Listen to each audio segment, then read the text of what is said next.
হাসনাত আব্দুল্লাহ সার্জিস আলমকে আটক করেছে ঢাকা মহানগর গোয়েন্দা পুলিশ। এদিকে কেন্দ্রীয় নেতা হাসনাত সার্জিস পাটোয়ারি যারা ও কারণ দর্শানোর নোটিশ দিয়েছে সরকারি ঊর্ধ্বতন কর্তৃপক্ষ বা কারা যারা হাসনাত আব্দুল্লাহ সার্জিস আলমের উপরে গোয়েন্দা নজরদারির নির্দেশ দিয়েছেন। হঠাৎ করে হাসনাত সার্জিস যারা তাদের উপরে গোয়েন্দা নজরদারি কেন, ডিজিএফআই এনএসআই কেন তাদেরকে গোয়েন্দা নজরদারির মধ্যে রেখেছে। আসসালামু আলাইকুম সম্মানিত প্রিয় দর্শক, আজ আরো একটি খুবই গুরুত্বপূর্ণ ভিডিও নিয়ে এই মুহূর্তে আপনাদের মাঝে হাজির হয়েছে আমি। দর্শক, এবার কিন্তু একেবারে হাতে নাতে ধরা খেয়ে গেছেন এনসিপি নেতা হাসনাত আব্দুল্লাহ এবং সার্জিস আলম। হ্যাঁ দর্শক, কক্সবাজারে গিয়ে গোপন কোন ষড়যন্ত্রে কিন্তু এবার নিজের জালে নিজেরাই ফেসে গেছেন এই এনসিপি নেতা কর্মীরা, যার ফলে কিন্তু এবার ডক্টর ইউনূস সরকার থেকে কিন্তু কঠিন পদক্ষেপ নেওয়া হচ্ছে এদের বিরুদ্ধে। এমনকি তাদের নিজের দল এনসিপি থেকেও কিন্তু তাদের বিরুদ্ধে কঠিন পদক্ষেপ নেওয়া হচ্ছে, যেমনটা কিন্তু দর্শক আপনারা ভিডিওর শুরুতেই কিন্তু দেখতে পেয়েছেন। এবার দেখবেন বিস্তারিত, তবে তার জন্য আপনাকে সম্পূর্ণ ভিডিওটি কন্টিনিউ করতে হবে শেষ পর্যন্ত, তবেই কিন্তু আজকের নিউজটির বিস্তারিত আপনি ভালো করে বুঝতে পারবেন। তার আগে আপনার কাছে ছোট্ট করে একটি অনুরোধ, আপনি যদি আমাদের চ্যানেলে নতুন হয়ে থাকেন তবে অবশ্যই আগে চ্যানেলটি সাবস্ক্রাইব করবেন, আর যদি অলরেডি সাবস্ক্রাইব করে থাকেন আপনাকে জানাই অসংখ্য ধন্যবাদ। দর্শক, আজ আর দেরি করে আপনার মূল্যবান সময়টুকু নষ্ট করতে চাই না, এক এক করে সেই গুরুত্বপূর্ণ ভিডিও ক্লিপগুলি আপনাদেরকে দেখিয়ে নিয়ে আসি। হঠাৎ করে হাসনাত সার্জিস যারা তাদের উপরে গোয়েন্দা নজরদারি কেন, ডিজিএফআই এনএসআই কেন তাদেরকে গোয়েন্দা নজরদারির মধ্যে রেখেছে, সেই সন্দেহটা কেন তৈরি হলো? তাহলে কি সরকারের সঙ্গে এনসিপির সম্পর্কে ভাটা পড়ে গেল?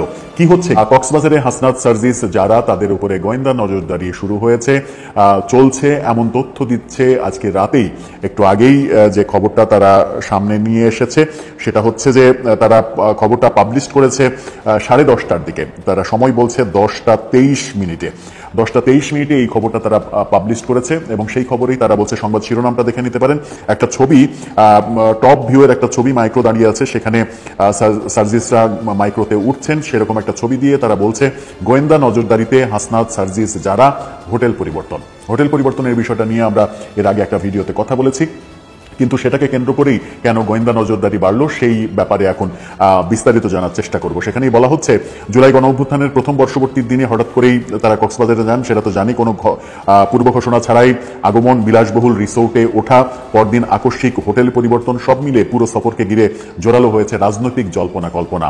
এরই মধ্যে আজ দুপুর 1:45টার দিকে হঠাৎ রিসোর্ট ত্যাগ করেন তারা। এরপর কলাতলীর শালিক রেস্টুরেন্টে মধ্যাহ্নভোজ করে বিকাল 3টার দিকে উঠে পড়েন শহরের অভিজাত আরেকটা হোটেল প্রাসাদ প্যারাডাইসে। আকস্মিক এই স্থান পরিবর্তনও নজর এড়ায়নি স্থানীয় প্রশাসন এবং রাজনৈতিক মহলের। পরিস্থিতি এমন পর্যায়ে পৌঁছেছে যে ডিজিএফআই এনএসআই একাধিক গোয়েন্দা সংস্থার সদস্যরা গত 2 দিন ধরে নেতাদের প্রতিটি গতিবিধির উপর কড়া নজর রাখছেন। শুধু নজরদারি নয়, গোপন বৈঠকের গুজব, বিদেশি কূটনীতিকের নাম ঘিরে সামাজিক মাধ্যমে ছড়িয়ে পড়া নানা তথ্য, আর কেন্দ্রীয় কার্যালয় থেকে কারণ দর্শানোর নোটিশ, সব মিলে সফরটিকে ঘিরে ধোঁয়াশা সৃষ্টি হয়েছে, কৌতূহল সৃষ্টি হয়েছে। সেখানেই বলছে যে গোয়েন্দা নজরদারিতে হাসনাত সার্জিস যারা এনসিপি নেতাদের কক্সবাজার সফরের উদ্দেশ্য নিয়ে প্রথম থেকেই রাজনৈতিক অঙ্গনে জল্পনা কল্পনা চলছিল। বিশেষ করে বিদেশি কূটনীতিক সাবেক মার্কিন রাষ্ট্রদূত পিটার হাসের সঙ্গে সম্ভাব্য গোপন বৈঠকের গুজব আরও উস্কে দেয় পরিস্থিতিকে। এই গুজবের পরপরই ডিজিএফআই ও এনএসআই একাধিক গোয়েন্দা সংস্থা তৎপর হয়ে ওঠে। রয়্যাল টিউলিপ হোটেলের ভেতরে ও বাইরে সাদা পোশাকে অবস্থান নেন গোয়েন্দা সদস্যরা। হোটেলের সিসিটিভি ফুটেজ পর্যন্ত সংগ্রহ করে তারা খতিয়ে দেখেন সেখানে কোনো বিদেশি নাগরিক প্রবেশ বা বৈঠকের চেষ্টা করেছেন কিনা। রয়্যাল টিউলিপের সিকিউরিটি প্রধান সাবেক নৌবাহিনীর কর্মকর্তা লেফটেন্যান্ট কমান্ডার কামরুজ্জামান যুগান্তরকে বলেছেন, আমাদের হোটেলে এনসিপি নেতাদের সঙ্গে কোনো বিদেশির বৈঠক হয়নি, এমনকি হোটেলে কোনো বিদেশি ছিলেনও না, কেউ বাইরে থেকে এসে বৈঠকও করেনি। অন্য একাধিক গণমাধ্যম যেটা বলেছে, এই পার্ল হোটেল টিউলিপ যেটা সাবেক নাম ছিল, সেই হোটেলে 3 জন চীনা নাগরিক ছিলেন, এমন তথ্য বিভিন্ন গণমাধ্যম বলার চেষ্টা করেছে। সেখানেই বলা হয়েছে, মঙ্গলবার দুপুরে এনসিপি নেতারা আমাদের হোটেলে ওঠার পর থেকে ডিজিএফআই ও এনএসআই সহ বিভিন্ন গোয়েন্দা সংস্থার সদস্যরা হোটেলে এসে যাচাই করেছেন। গোয়েন্দারা হোটেলের সব ধরনের সিসিটিভি ফুটেজ নিয়েছেন এবং সেগুলো পর্যালোচনা করেছেন। বুধবার অর্থাৎ আজকে দুপুর 1টার পর এনসিপি নেতারা হোটেল ছেড়ে গেছেন। বিষয়টি স্বীকার করেছেন এনসিপি নেতাদের নজরদারির দায়িত্বে থাকা কয়েকজন গোয়েন্দা সংস্থার সদস্যরাও। অর্থাৎ যুগান্তর এটাও নিশ্চিত করছে, গোয়েন্দা সংস্থার সদস্যরাও যুগান্তরের কাছে স্বীকার করেছেন যে তাদেরকে নজরদারির মধ্যে রাখা হয়েছে। তারা যুগান্তরকে বলেছেন, ঊর্ধ্বতন নির্দেশে আমরা কক্সবাজারে অবস্থানরত এনসিপি নেতাদের গতিবিধির উপর নজর রাখছি, যদিও এখনো পর্যন্ত তাদের কারো সঙ্গে বৈঠকের নির্দিষ্ট প্রমাণ পাওয়া যায়নি। এই কথা যখন বলছে তখন কক্সবাজার জেলা বিএনপির বরাত দিয়েও তারা কথা বলার চেষ্টা করছে। এনসিপি নেতাদের ব্যাপারে পুলিশ জানিয়েছে যে নতুন যে হোটেলে তারা উঠেছে সেখানে তাদের নিরাপত্তার ব্যবস্থা করা হয়েছে যেন কোনো নিরাপত্তা বিঘ্ন হওয়ার ঘটনা না ঘটে। এদিকে যুগান্তর আরো বলছে সফরের 2 দিন পার হলেও এখনো পরিষ্কার হয়নি এই সফরের প্রকৃত উদ্দেশ্য। গোয়েন্দা সংস্থা বলছে এখন পর্যন্ত কোনো গোপন বৈঠকের প্রমাণ মেলেনি, তবে নজরদারি অব্যাহত আছে। গোয়েন্দা নজরদারি কখন চলে? যখন কোনো একটা ব্যক্তি কিংবা একটা গোষ্ঠীর ব্যাপারে সন্দেহ তৈরি হয়। হঠাৎ করে জুলাই বিপ্লবের এই সামনের সারির নায়কদের ব্যাপারে এরকম সন্দেহ কেন তৈরি হলো? কেন ব্যাপারগুলো এরকম ধোঁয়াশার মধ্যে রাখা হচ্ছে? গোয়েন্দা সংস্থা উপরের নির্দেশে এই গতিবিধি পর্যবেক্ষণ করছে, তাদের উপরে নজর রাখছে, কারোর সঙ্গে তারা বৈঠক করছে কিনা সেগুলো দেখছে। তার মানে হচ্ছে যে সরকারের কেন্দ্র থেকে ব্যাপারটা টনক নড়েছে। কেন্দ্রের যখন টনক নড়েছে এবং কেন্দ্র যখন গোয়েন্দা নজরদারির কথা বলছে, তখন কি এটা ধরে নেওয়া যায় যে এনসিপির সঙ্গে সরকারের সম্পর্কের ভাটা পড়ছে নানা কারণে, এবং সেই কারণটা কি নির্বাচনের তারিখ ঘোষণা? আমরা এটাও দেখলাম যে আজকে নির্বাচনের তারিখ জানিয়ে, অর্থাৎ ফেব্রুয়ারির রোজার আগে নির্বাচন হবে এরকম তারিখ জানিয়ে প্রধান উপদেষ্টার দপ্তর থেকে নির্বাচন কমিশনে চিঠিও পাঠানো হয়েছে শেষ বেলায় এসে। তার মানে হচ্ছে যে এখন নির্বাচন কমিশনের উপরে নির্ভর করছে, নির্বাচনের এক ধরনের অনুমতি সরকার দিয়ে দিল। এই নির্বাচন ঠেকানোর বহু পরিকল্পনা হচ্ছে, এরকম আলোচনা চতুর্দিকে যখন হচ্ছে, তখন হাসনাত সার্জিসরা কক্সবাজারে আদৌ কি করছেন, হোটেল কেন পরিবর্তন করলেন, এরকম অনেক ব্যাপার আদতেই কিন্তু সন্দেহ যোগায় বলেই কি গোয়েন্দা নজরদারি শুরু হয়েছে? আর যুগান্তর যে খবরটা সামনে আনলো, সেই খবরটা যদি সত্যি হয়, তাহলে জুলাই বিপ্লবীদের জন্য সেটা মারাত্মক ধরনের অসম্মান এবং মারাত্মক রকমের বিতর্কের মুখে পড়তে যাচ্ছেন, যাতে করে তাদের রাজনৈতিক ভবিষ্যৎ নিয়েও হয়তো চিন্তা করতে শুরু করবে দেশের জনগণ। আসসালামু আলাইকুম। ডক্টর ইউনূস সরকারকে যারা নিয়ন্ত্রণ করছে, পুরো রাষ্ট্রটাকেই অনেকখানি নিয়ন্ত্রণ করছে বলা যায়। বিশেষ করে এনসিপির শীর্ষ নেতাদের মধ্যে স্বার্থের যে চরম দ্বন্দ্ব সংঘাত, সেখান থেকে একে অন্যকে আক্রমণ পাল্টা আক্রমণের নানান বিষয় আমাদের সামনে আসছে। কোনটি আবার ঠান্ডা মাথায় চলছে, যেগুলো আমরা অনুমান করতে পারি যে কোন পর্যায়ে গিয়ে পৌঁছেছে তাদের স্বার্থের সংঘাত বা দ্বন্দ্ব।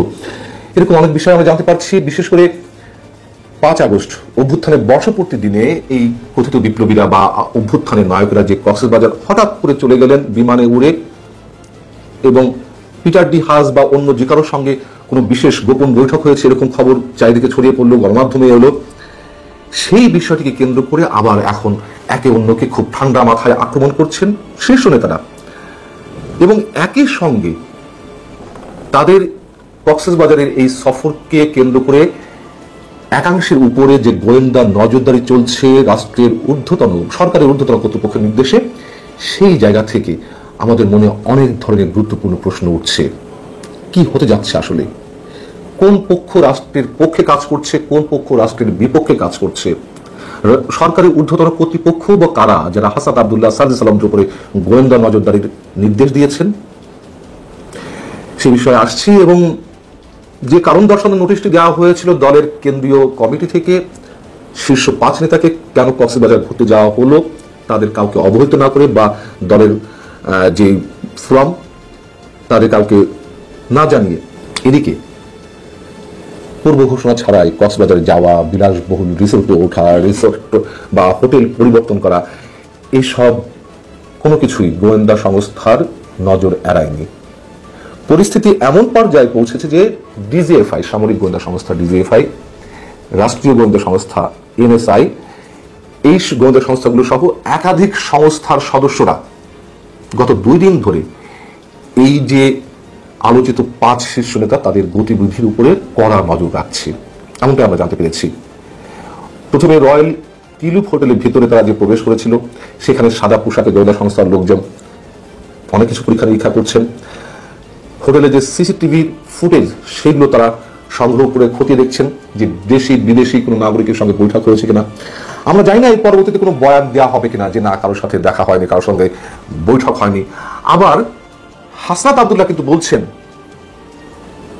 যখন তারা বিমানবন্দরে গেলেন কক্সবাজার যাওয়ার উদ্দেশ্যে, যেহেতু তারা একটি ফ্লাইটে গেছেন, সেখান থেকেই বিশেষ গোয়েন্দা সংস্থার লোকেরা তাদের গতিবিধি নজরদারিতে রাখে এবং তাদের বিভিন্ন ছবি সংগ্রহ করে নাকি বিভিন্ন গণমাধ্যমে তারা সাপ্লাই দেন। হাসনাত আব্দুল্লাহর অভিযোগ এবং গণমাধ্যমে যে বিষয় এসেছে, যুগান্তর এই যে গোয়েন্দা নজরদারির বিষয়টি প্রথমে ব্রেক করেছে নিউজটি। যুগান্তর বলছে যে এই বিষয়টি একাধিক গোয়েন্দা সংস্থার সদস্য তাদের কাছে স্বীকার করেছে এনসিপির এই শীর্ষ নেতাদের উপরে নজরদারির বিষয়টি। তারা নাকি বলছে যে ঊর্ধ্বতন নির্দেশে আমরা কক্সবাজারে অবস্থানরত এনসিপি নেতাদের গতিবিধির উপর নজর রাখছি, যদি এখনো পর্যন্ত তাদের কারোর সঙ্গে বৈঠকের নির্দিষ্ট প্রমাণ পাওয়া যায়নি। কিন্তু বলছিলাম যে তাদেরকে আবার হোয়াইট করে তোলার জন্য কোনো কোনো গোয়েন্দা সংস্থা আবার এ ধরনের কোনো বক্তব্য দেয় কিনা আমরা জানি না, ধারণা করতে পারি। আবার হতেও পারে ঊর্ধ্বতন কর্তৃপক্ষ নির্দেশে। এখন সেই ঊর্ধ্বতন কর্তৃপক্ষকে কারা মেনটেন করছে, কাদের হয়ে কাজ করছে এই ঊর্ধ্বতন কর্তৃপক্ষ? ঊর্ধ্বতন কর্তৃপক্ষের মধ্যে আমরা জানি যে সরকারে রয়েছে আসিফ মাহমুদ সজীব ভুঁইয়া এবং মাহফুজ আলম তথ্য সম্প্রচার বিষয়ক উপদেষ্টা। তাদের মধ্যে যে চরম বিরোধ সেই বিষয়ে এর আগে আমি কথা বলেছি। এখন আসিফ মাহমুদ সজীব ভুঁইয়াকে সাপোর্ট দিয়ে আসছিল এনসিপির পুরো অংশ, মাহফুজ আলমকে নানান ধরনের উস্কানিমূলক বক্তব্যের মাধ্যমে ঘায়েল করার চেষ্টা করা হচ্ছিল।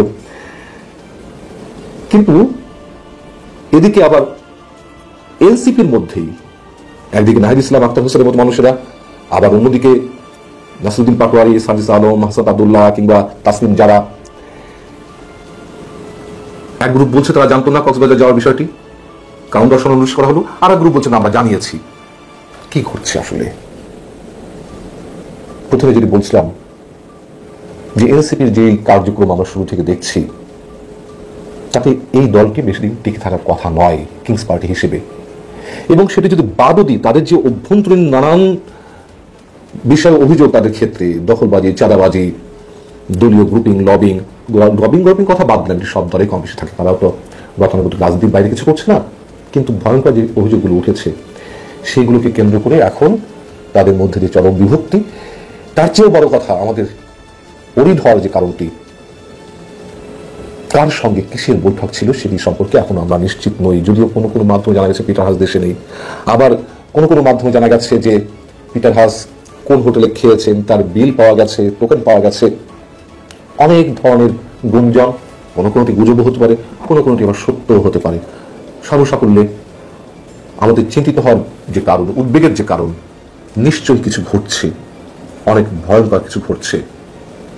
হয়তো অনেক কিছুই আমাদের সামনে প্রকাশ পাবে, কিছু কিছু হয়তো নাও জানতে পারে, তবে যা কিছু ঘটছে নিঃসন্দেহে ভালো কিছু নয়। সম্মানিত দর্শক শ্রোতা, ভিডিওতে আলোচিত বিষয়গুলি আপনারা এক এক করে দেখেছেন। এগুলি দেখার পর দর্শক আপনার কি মনে হয়? হাসনাত আব্দুল্লাহ এবং সার্জিস আলম কি বড় কোনো ষড়যন্ত্র করতেই কক্সবাজারে গেছেন? তাহলে কেন তারা মুখ খুলছেন না আদৌ? এত আলোচনা সমালোচনা একেবারে তোলপাড় সৃষ্টি করেছে সামাজিক মাধ্যমগুলোতে, তবে কেন তারা আদৌ লাইভে এসে অথবা সংবাদ সম্মেলন করে এই বিষয়টি ক্লিয়ার করছেন না যে তারা কেন গিয়েছেন কক্সবাজারে? তাই এবার কিন্তু স্বয়ং ডক্টর ইউনূস সরকারই কিন্তু গোয়েন্দা সেট করে দিয়েছে এদের বিরুদ্ধে কাজ করার জন্য, এবং তারা কোথায় যাচ্ছে, কি করছে, সবকিছুই কিন্তু তথ্য সংগ্রহ করবে এই গোয়েন্দা সংস্থারা। যেমনটা কিন্তু দর্শক আমাদের আজকের এই ভিডিওতে আপনারা একেবারে ভালোভাবে বুঝতে পেরেছেন। শেষ করবো দর্শক, তার আগে আপনার কাছে একটি কথা। আমাদের এই ভিডিওতে যতগুলো ভিডিও ক্লিপ দেখানো হয়েছে এবং তথ্য দেখানো হয়েছে সবই কিন্তু সোশ্যাল মিডিয়া থেকে সংগ্রহ করা, এগুলো কিন্তু আমাদের নিজের কোনো কিছুই না। তাই ভুল বুঝে কেউ বিভ্রান্ত হবেন না দর্শক। আজ এ পর্যন্তই, সকলে অনেক ভালো থাকবেন। খোদা হাফেজ।